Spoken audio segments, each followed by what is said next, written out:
So in today's lesson, the last one in this unit on rational functions, we're going to look at some examples of how we can use rational equations to model kind of real world problems or word problems. So that's our objective, use rational equations to solve word problems. And we're going to look at two classes or categories of problems. The first is what we're going to call a work problem. And the second is what we call rate problems. Okay, so let's take a look at each one of these. We'll do a couple examples of each one. So work problems. Now, when we say work, we're talking about modeling how long it might take to complete a task, particularly if we have more than one person or resource available to work on it.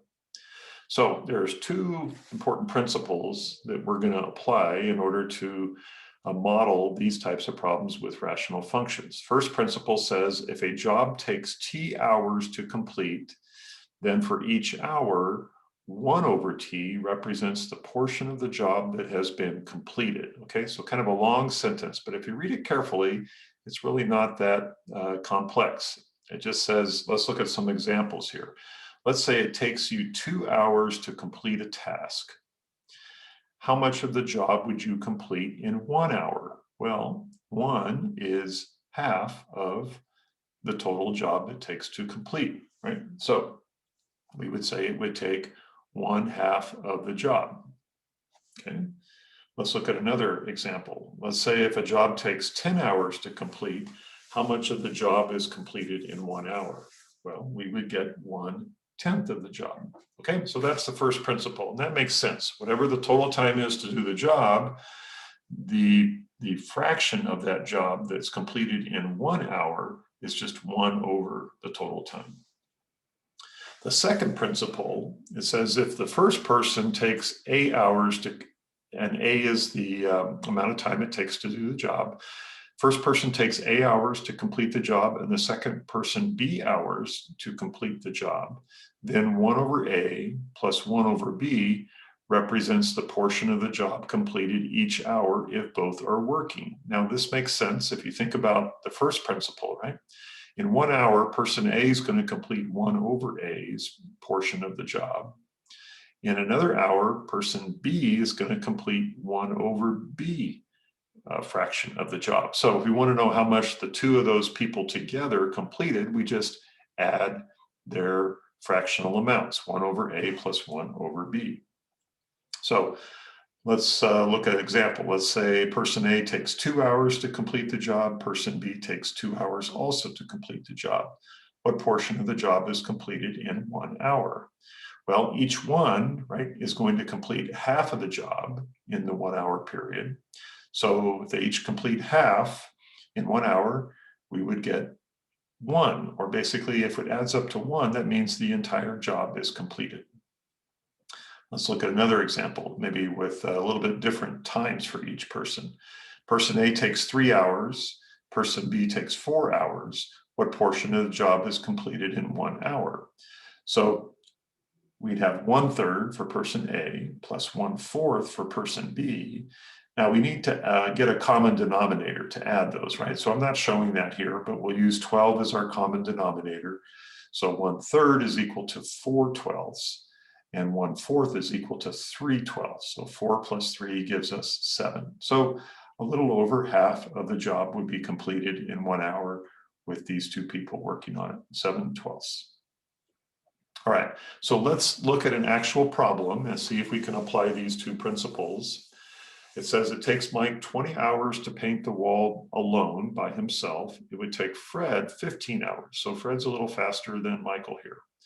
How many total hours will it take if both are working to paint the wall? Well, here's the portion of the job that Mike does in 1 hour, right? 1 over 20, that's our first principle.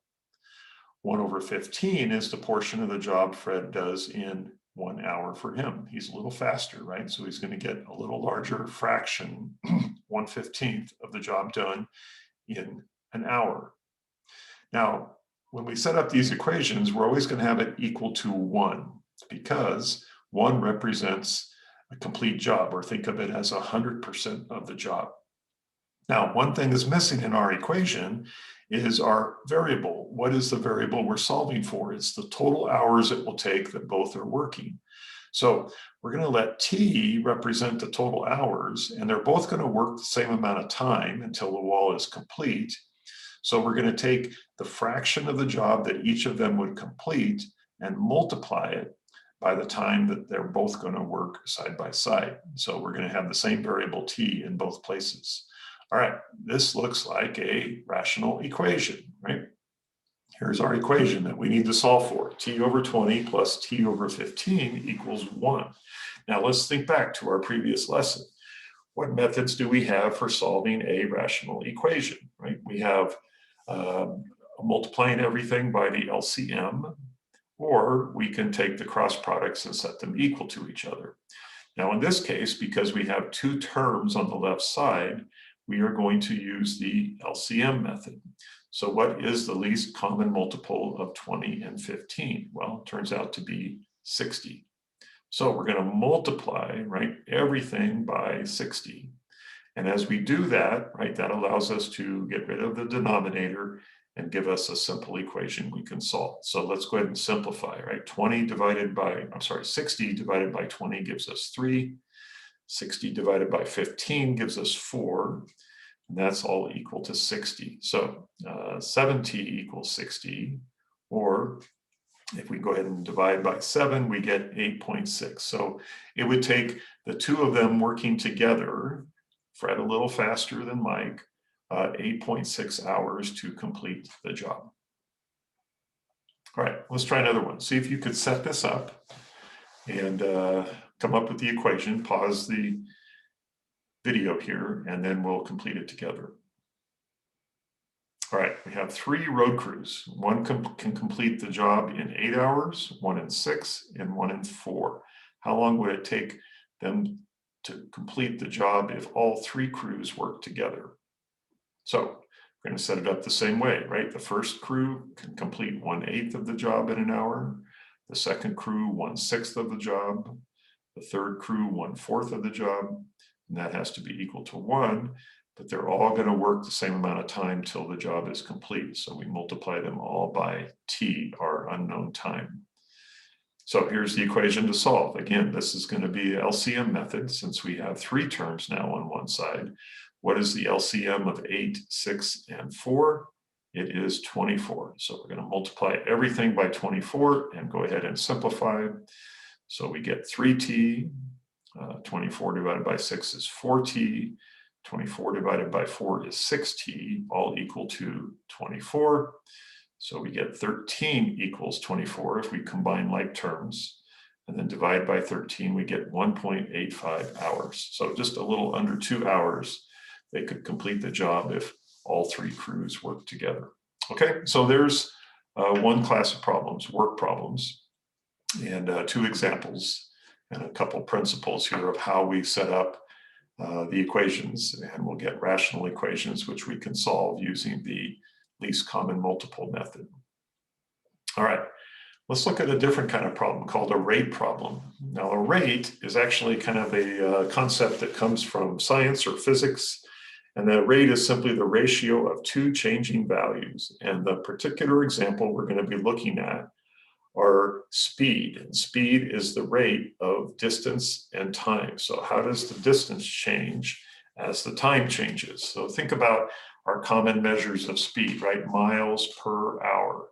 Miles is our distance, hours is our time. Okay, so this is a concept you're familiar with. And this little triangle on the right-hand side is just kind of a little memory tool here to help us remember how we could solve for any one of the 3 variables, distance, speed, or time, as long as we have values for the other 2, and we just need to rearrange the equation.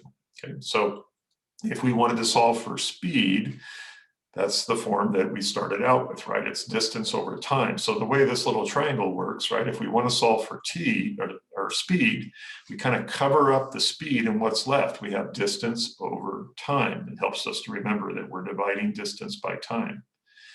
If we wanted to solve for distance, right? We would cover up the d, and it would leave us with speed times time, right? How far we go is equal to the speed times the time. And then if we wanted to solve for the time, we would cover that up and we're left with distance divided by the speed. Okay, so these are important forms of the same equation. They all are based on this relationship between speed, distance, and time. It's just three different ways to rewrite the equation depending on which we're trying to solve for. All right. So let's look at a couple simple examples here. A car travels 45 miles in 3 hours. What is its speed? Okay, well, we're going to take distance divided by time. So 45 divided by 3 gives us 15. How much time does it take for a runner to travel 12 miles running at 2.5 miles per hour? Well, we're going to use the third form, right? Time equals distance over speed. So 12 divided by 2.5 leaves us with 4.8 hours. All right, so let's apply this relationship between speed, distance, and time and see if we can solve some problems. These are a little more complex than the work problems. It says a boat which moves 36 miles per hour in still water travels 28 miles downstream in the same amount of time that it takes to travel 20 miles upstream, finding the speed of the current. Okay, so if you're moving in a river, right, the river's going to flow in one direction. And if you're going the same direction as the current in the river, you're going to move faster. You're going to cover more ground in the same amount of time. If you're going against the river current upstream, right, you're going to travel at a slower speed. Okay, but your speed through still water is 36, right? And so it's either going to be adding the current to that 36 miles per hour if you're going downstream, or subtracting the current from that 36 miles per hour if you're going upstream. So we want to find how fast is that current flowing.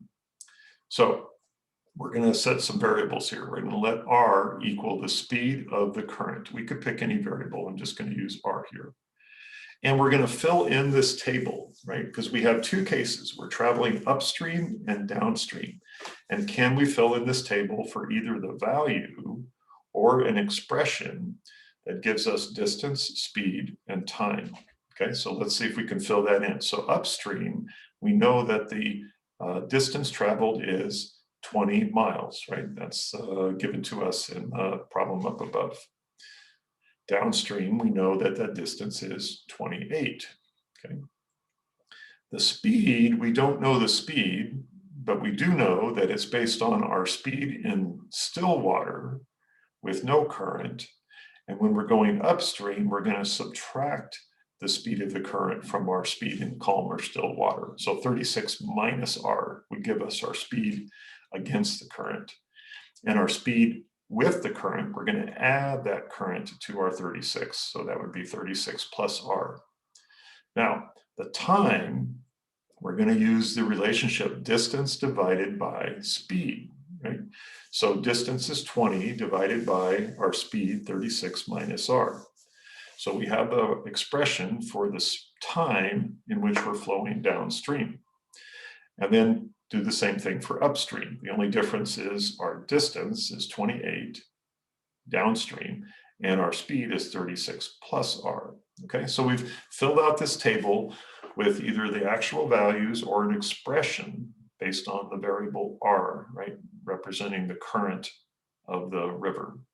Now, to solve this, here's the big connection we need to make. Notice that it says these distances that the boat travels upstream and downstream are in the same amount of time, okay?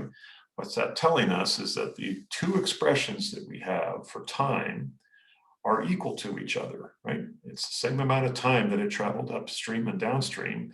The difference is the distance that it traveled, right? Because the speeds are different. So if we can set those two expressions for time equal to each other, then we have an equation we can solve for R. Okay, so let's do that here. We're going to set those equal to each other. Now think about it. We have two rational equations here. What form or what method would we use to solve this? Well, this one we can solve by taking the cross products, right? So let's cross multiply 20 times 36 plus R and 28 times 36 minus R. So let's go ahead and distribute, get rid of the parentheses. We're going to get some big numbers, but that's okay. Keep your calculator handy. So we have constants and variables on both sides of the equation. Let's just pick a side to collect our R terms and move the constants to the other side. So if we do that, I'm going to add 28 to both sides. That gives me 48R on the left. And I'm going to subtract 720 from 1008. That leaves me with 288. So now I just need to divide by R, and it turns out I get a nice even, in this case, 6 miles per hour. So that means downstream we would be going 42 miles per hour. Upstream we would be going 30 miles per hour. Okay. Now notice we didn't solve for time. We didn't have to figure that out. We could now, right now that we have this value for R, but we simply set the two expressions for time equal to each other. All right, let's try one more example here. Janet and Michael took a canoe trip, traveling 6 miles upstream along a river against a 2 mile per hour current. Then they returned downstream to the starting point of the trip. The entire trip took 4 hours. What was their rate in still water? In other words, how fast are they paddling if they had no current?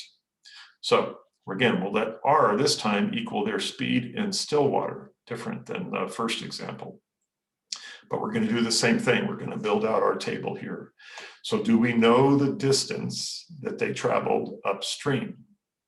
Yes, we do. It says they traveled 6 miles upstream along a river. And then they returned to the same starting point of their trip, which means their downstream distance was the same. How about their speed? Well, we don't know their speed, but we do know that the speed upstream is going to be whatever their speed R is minus the current, 2 miles per hour. And their speed downstream will be their speed in still water plus 2 with the current. And then for time, same thing, right? Time is going to be equal to distance divided by the speed. So 6 divided by R minus 2 for upstream, and 6 divided by R plus 2 going downstream. All right, but what do we know? Which sets of values here can we set equal to each other or use other information in the problem? Notice it says the entire trip took 4 hours. So it's not that the 2 times upstream and downstream are equal.